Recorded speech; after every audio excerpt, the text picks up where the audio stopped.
Donc en parlant de prévention, justement, je sais que Osalis organise un événement très important qui va permettre d'avoir une perception justement différente et de la prévention et aussi, je pense, de la maladie en tant que telle. Est-ce que tu peux nous en dire un peu plus?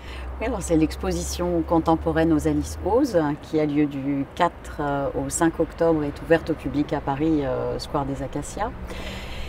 Et l'ambition, c'est de passer de l'autre côté du miroir, de faire toucher du doigt aux aidants, aux femmes, ce parcours qu'est la maladie, un parcours du combattant, un parcours de combattante.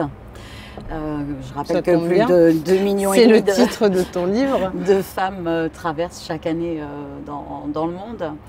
Et ce passage de l'autre côté du miroir, qui est intéressant aussi pour le corps médical, c'est essayer de mieux comprendre ce que les femmes traversent pour mieux les aider.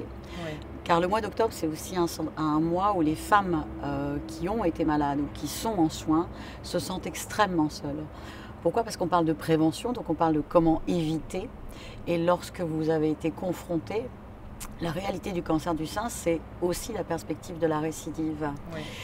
Cette perspective, elle dure 5 ans, 10 ans, elle s'accompagne de traitements qui nous sauvent la vie, qui permettent d'éviter ou de mieux prévenir les récidives, mais elle s'accompagne aussi d'effets secondaires extrêmement importants.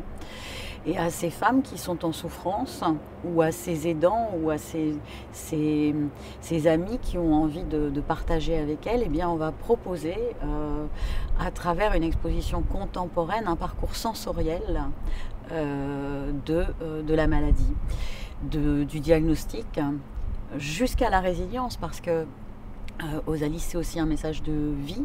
Et dans cette exposition, on en voit aussi un message fort de vie. Oui. Il y a une vie. Lorsque l'on a la chance de pouvoir rebondir, il y a une vie après le cancer du sein. Et grâce à cette exposition, on va mettre également en valeur un grand nombre de femmes résilientes qui se sont engagées après la maladie, des associations qui aident les femmes à se relever. Voilà, donc ça promet d'être extrêmement intéressant. Écoute, je l'espère, et j'espère que ta communauté et les femmes qui te suivent auront envie, ce mois-ci, de parler différemment de la féminité, oui. D'avoir un autre regard sur la féminité, sur la beauté, un regard plus libre et plus responsable, oui. Un regard de vie. Donc vous êtes toutes les bienvenues. Et nous viendrons.